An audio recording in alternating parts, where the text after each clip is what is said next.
siguiente conferencia, bueno, breve intervención del profesor Francisco Mora Teruel. Francisco Mora Teruel es un neuroeducador, quizá te gusta esa denominación, y es doctor en medicina por la Universidad de Granada y doctor en neurociencia por la Universidad de Oxford, catedrático de Fisiología Humana de la Facultad de Medicina de la Universidad Complutense, catedrático adscrito del Departamento de Fisiología Molecular y de Física de la Universidad de Iowa, en Estados Unidos, y miembro del Wolfson College de la Universidad de Oxford. ¿Cuáles son las aportaciones que el profesor Mora Teruel ha suscrito dentro de la neurociencia? Una de las principales contribuciones del doctor Mora se encuentra en el estudio de los mecanismos cerebrales implicados en el aprendizaje y la memoria. Ha investigado cómo se forman y se consolidan los recuerdos en el cerebro, así como los procesos de plasticidad sináptica que subyacen en estas funciones cognitivas. Sus estudios han proporcionado un mayor entendimiento de los mecanismos neurobiológicos que sustentan la memoria y el aprendizaje, lo que ha contribuido al avance en el campo de la neurología cognitiva. Otra importante aportación del doctor Mora se relaciona con el estudio de la neurobiología de las emociones y la toma de decisiones.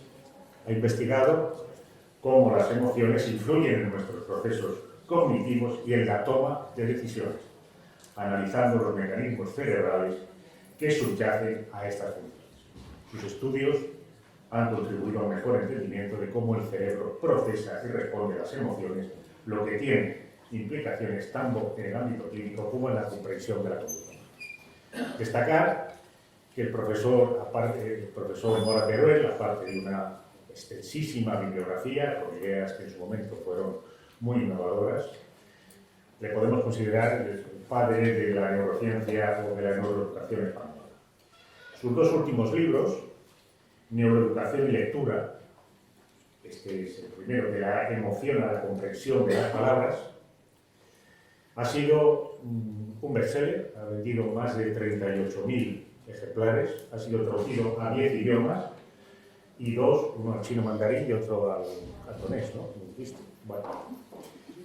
Con esto, la dimensión humana que tiene y la dimensión de la obra del profesor Teruel en el ámbito internacional es más que nada.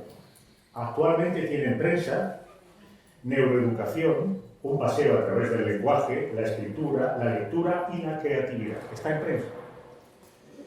Y como última aportación a la educación, en México, el Ministerio de Educación mexicano le ha agradecido sus aportes en la neuroeducación y ha propuesto ya para todo el ámbito educativo del país mexicano la instalación o la implantación de la asignatura de neuroeducación.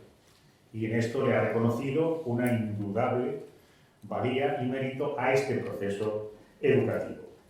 Ciertamente, de aquí a que se haga extensiva esta enseñanza, esta asignatura en el conjunto de los países latinoamericanos, va a ser prácticamente inmediato. Y sin más, le cedo la palabra a nuestro ilustre invitado, hombre de una extraordinaria capacidad expositiva y una grandísima persona, y es un honor absolutamente inmerecido poder acompañarte y presentarte. Muchísimas gracias, Paco, por haber aceptado participar. Pues ya está, yo creo que ya está todo.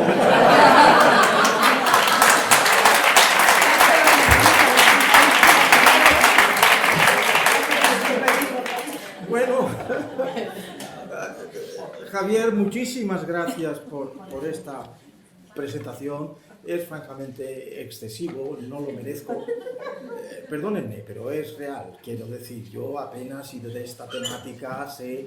Bueno, en cualquier caso, Javier, muchísimas gracias. Y lo que sí quiero manifestar es que he aprendido mucho esta mañana yo aquí sobre esta temática que me coge de una dimensión paralela, pero que en fin, insistió Javier en que yo tenía cosas que decir y algo sí es cierto, tengo que decir.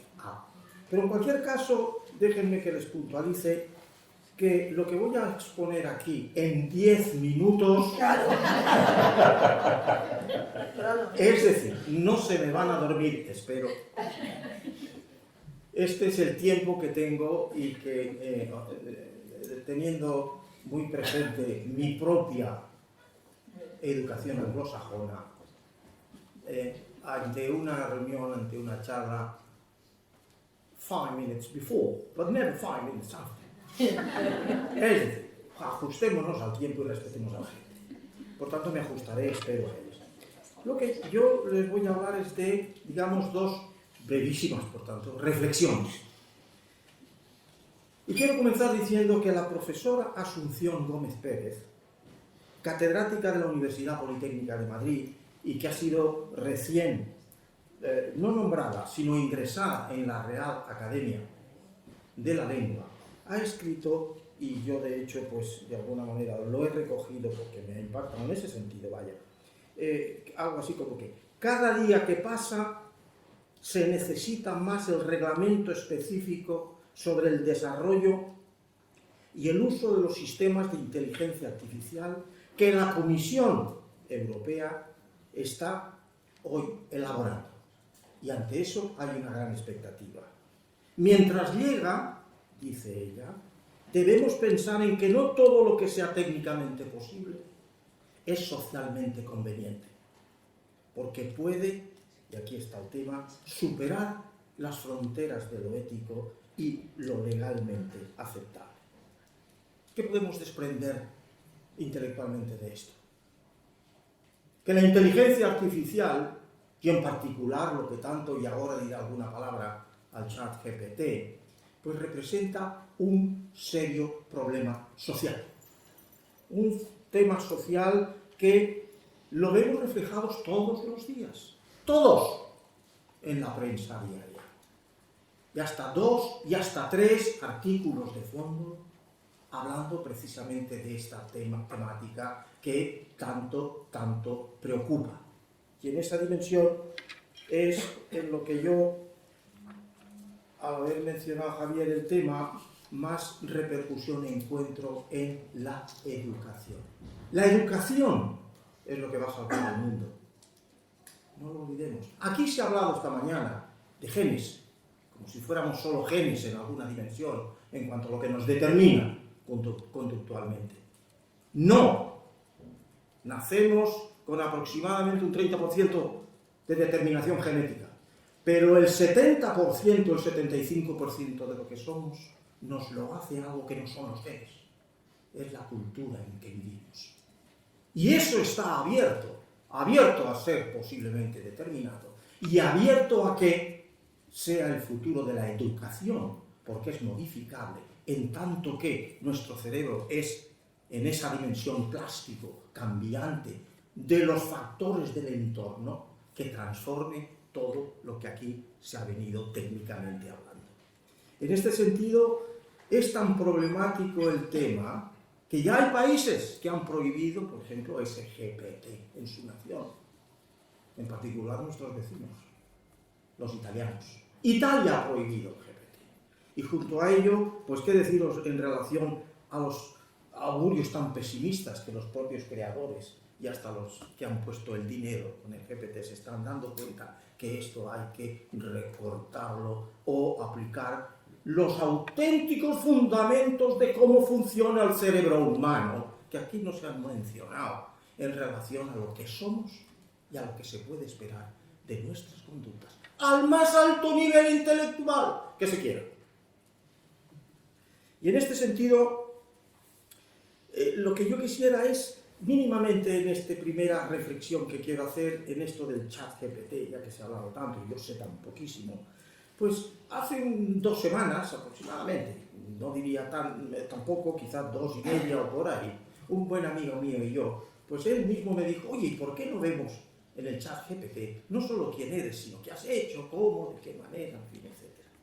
Y en este sentido, lo que descubrí es lo que se ha hablado aquí, por eso se reportó, las enormes capacidades y potenciales que tiene ese instrumento. Y que son por un lado, contestar de modo, al menos aparentemente, inteligente las preguntas que se les hacen. Eso por un lado, pero también el de generar, y por eso es un chat, el de generar lo que significa un discurso coherente y actualizado en muchas temáticas diferentes.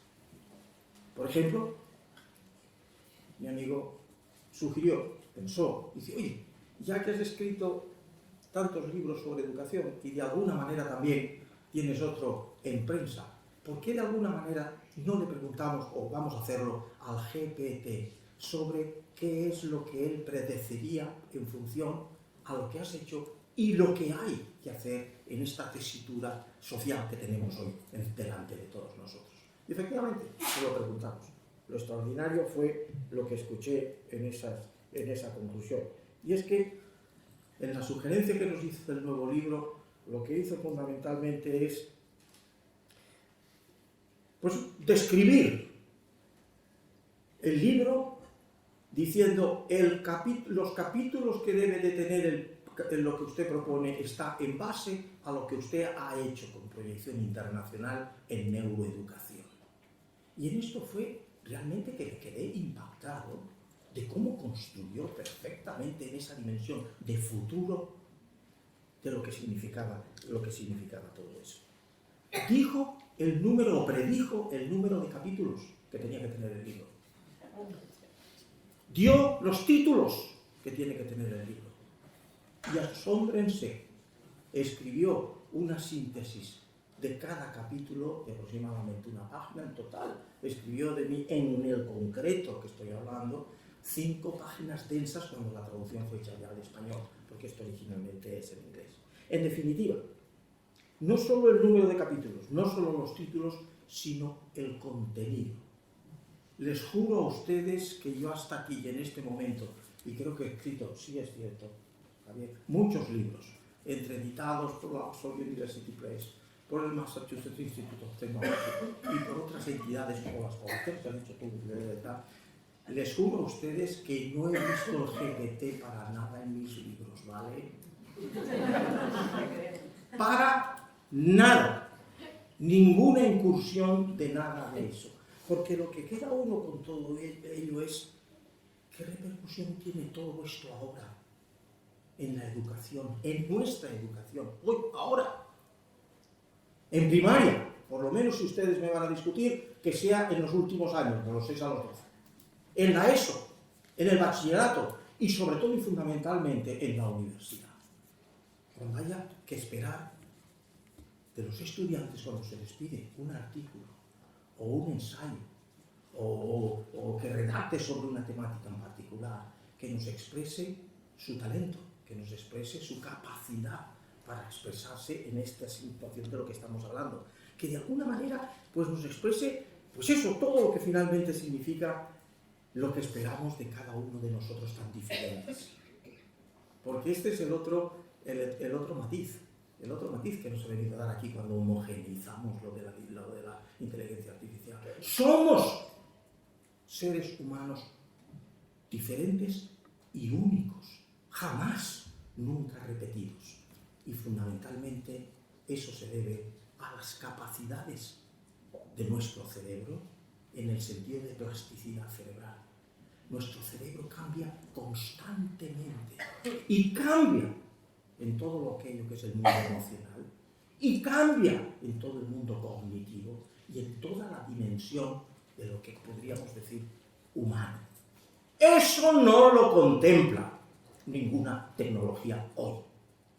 Ahí está el futuro, en transformar el mundo a través de una nueva educación, a través de tomar ventaja de esas realidades que sí sabemos que están ahí. Y en ese contexto, pues no lo sé, si quisiera ahora pasar, sin añadir mucho más, porque se me queda un poco, pasar a la segunda reflexión, y prácticamente ya estamos entrando al final. La segunda reflexión refiere a algo de lo que hoy aquí no se habla, y refiere a la emoción. La emoción, señores, es la energía que mueve el mundo. Es la energía que nos mueve a todos y cada uno de nosotros. lo bueno, lo malo, lo que es A, lo que es B, lo que es C. Y lo que no se ha mencionado aquí tampoco es el significado de la emoción en lo que es el funcionamiento del cerebro. Usted no puede escribir, usted no puede leer, usted no puede pensar si no viene la corteza cerebral asociativa, que es donde se crean las ideas del pensamiento, alimentada por la emoción. No hay pensamiento alguno sin el alimento emocional que viene de nuestro sistema límbico, de nuestro sistema emocional. ¿Saben ustedes lo que ha costado eso a lo largo del proceso evolutivo? 450 millones de años.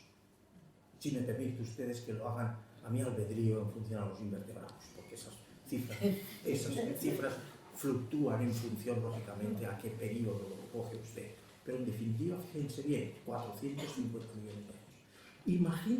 Imaginen ustedes el tremendo reajuste constante, neuronal, que ha sucedido a lo largo de todo ese tiempo.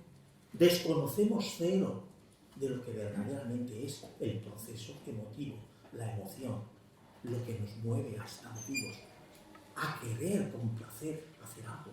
No hay vida posible sin esa energía de la que estoy mencionando. Y esa energía, cuando hablo de ella y de los 450 millones de años y lo desconocido de lo que se ha tenido que construir a lo largo del tiempo hasta llegar en el momento actual a lo que nosotros tenemos, que es ese cerebro límbico, limbus, límite, o ese cerebro emocional que nos construye, la energía que nos lleva a hacer las cosas. No se ha mencionado. Desconocemos muy, muy poco de ello. Y lo chocante es que tampoco apenas si se ha mencionado es que la tan cacareada inteligencia emocional, la tan cacareada inteligencia, que significa artificial, quería decir, es algo que se ha inventado hace 60 años, señores. 60 años comparado a un proceso de azar y reajustes constantes que desconocemos y que ha durado hasta llegar a nosotros 450 millones de años. Es un mundo abierto el que tenemos por delante de nosotros. Pero que sigo diciendo, si nos puede salvar algo de toda esta situación y de lo que se está diciendo en relación precisamente a esos fatídicos designios de que efectivamente esto nos puede llevar al desastre, está en la educación, en la transformación del cerebro sobre la base del conocimiento que se tiene de cómo funciona el cerebro. Y en ese sentido, yo creo que, de alguna manera, ustedes saben que efectivamente, ahora voy a tocar el tema más de lleno, más de tal. En relación a la robótica, fundamentalmente los robots conocidos como robots humanoides o robots sociales. Robots que tienen la capacidad, basados en lo que aquí esta mañana ha sido nombrado, el deep learning, la capacidad de aprender, de memorizar, de transformar su conducta y adaptarse a la situación que se le imponga. Desde luego, con el deep learning, lo que hay son cosas extraordinarias. Hoy, en alguna universidad norteamericana, ya hay ordenadores que tienen implementados este deep learning, que son capaces de reconocer en el profesor, si es que es este el caso, que trabaja en el ordenador, son capaces de reconocer su cara. También puede ser la voz, o pueden ser muchos factores en definitiva. Cuando habla el profesor, y hay el caso concreto que yo he conocido personalmente, hello Tom, hola Tom, ¿qué quieres que hagamos hoy? ¿Estás preparado para que continuemos con lo que hicimos ayer? ¿O quieres algo nuevo? ¿O descansamos? ¿O en definitiva qué podemos hacer? Ya me dices. Eso es el ordenador.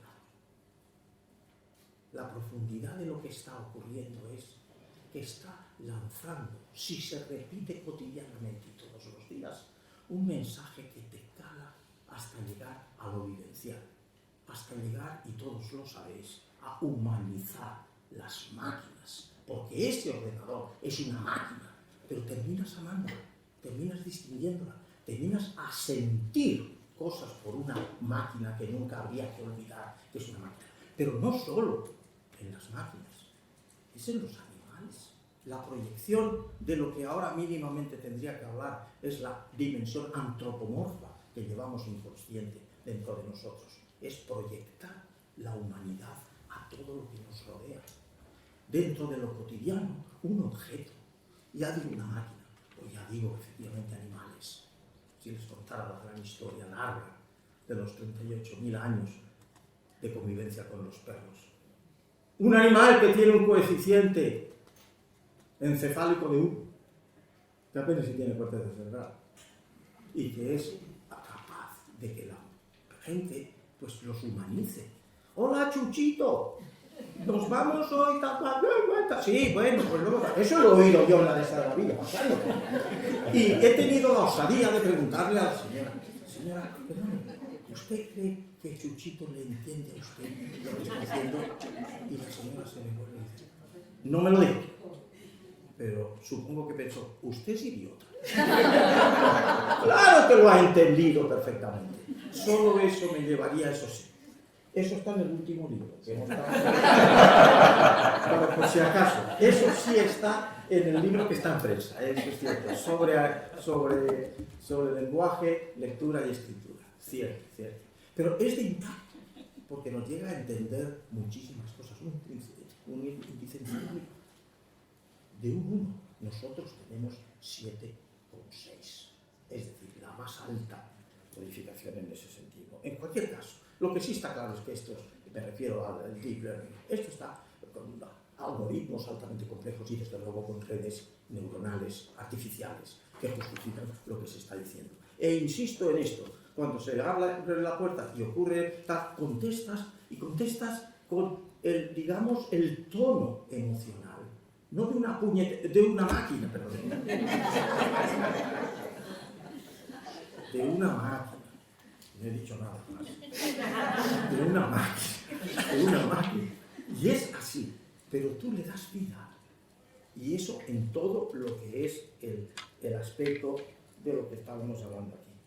Lo cierto es que hoy, fíjense, no tenemos ningún diseño, porque no podemos tener en relación a la emoción. Diseño me refiero computacional, no existe, porque desconocemos cómo se maneja esa energía para transformarnos en lo que somos. Y lo que digo con esto es que no habiendo aspectos, digamos, o diseños computacionales, pues nosotros seguimos haciendo esa antropomorfización que le hablamos a las máquinas, que le hablamos a... Lo consecuente de todo esto es que es un problema muy grave.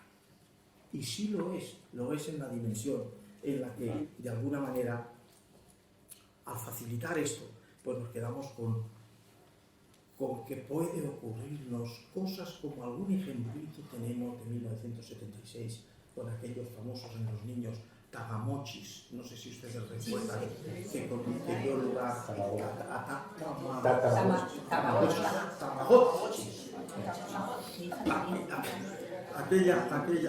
La dimensión que tuvo de suicidios en los niños japoneses, que Estados Unidos prohibió que se compraran y se eliminaron de la pantalla.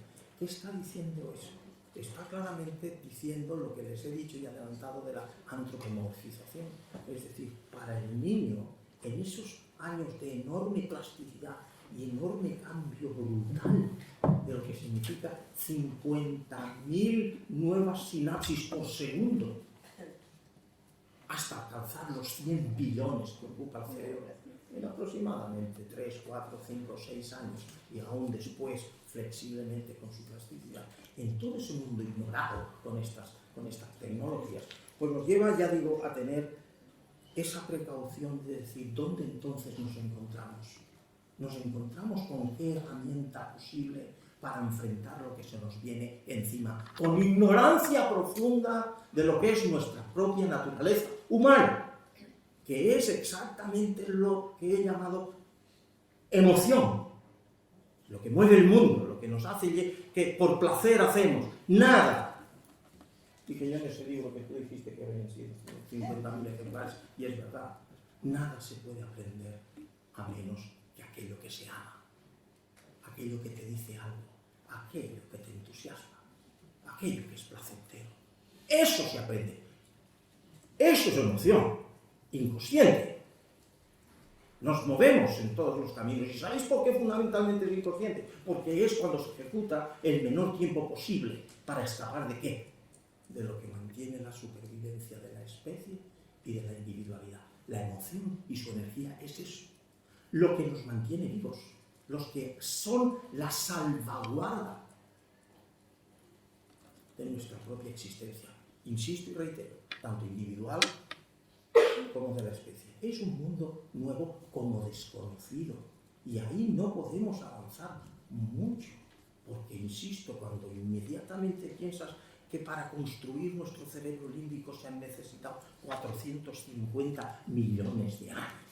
Te puedes imaginar la modestia infinita que hay que tener. Pero estar mirándolo sin que eso se pueda olvidar. Y lo hago, y lo tengo aquí muy especialmente subrayado, como relevante la necesidad de una nueva educación basada en ¿qué? Una nueva educación, la neuroeducación, basada fundamentalmente en una convergencia entre humanidades y ciencia, que en este país no existe. A veces son risitas, pero se ve que me van a morder. No existe. No tenemos la dimensión científica. No tenemos más que un premio Nobel en ciencia de 1906. Bueno, ya sabéis que es caja, claro. No me vengáis con otras cosas, que no, que es americano. En definitiva, que es la neuroeducación, es lo que tenemos que implantar en España. He propuesto una nueva profesión. Ese es un libro mi último nombre. Una nueva profesión. Neuroeducador, una nueva profesión. ¿Cómo introducir una neuroeducación en este país como se está haciendo ya? Lo ha mencionado Jorge. En América Latina, que nos llevan adelante en esto, para poder hacer que un proceso como es la ciencia, que es observación, o hipótesis y experimentación, nos lleve a conocimientos más sólidos, iluminados por la propia humanidad, lo que he llamado cultura a lo largo de del 70% de lo que nos construye. Tampoco se ha mencionado. No venimos determinados. Venimos para hacernos, y fundamentalmente para hacernos en función a lo que hagan nuestros padres y el colegio en el que vamos con nosotros mismos. De ahí salen los valores. Y los valores son lo único que nos puede iluminar hacia una nueva dimensión de la conducta. Eso está por hacer. Y en eso tiene que participar la ciencia, además de hacer mucho dinero. Que tampoco estaba mencionado, ¿no? En Estados Unidos ya sabéis perfectamente que las patentes es lo que mantiene realmente los miles y miles de millones que hacen.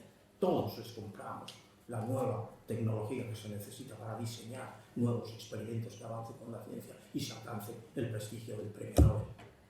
Aquí. Bueno, en cualquier caso. Bueno, yo me parece que me pasó ya. No. Lo que tengo con todo esto es que todo lo que acabo de decir, y que yo creo que es más que suficiente, si no lo tomamos en serio, no va en enorme medida a deshumanizar el mundo en que vivimos. Eso es lo que han dicho los del GPT, esto va al desastre completo. O alternativamente, me preguntaría yo, ¿es posible, sin embargo, que quizá con este desastre nos lleve a algo que desconocemos por completo y es la creación de una nueva y diferente humanidad? Ahí lo dejo. Gracias.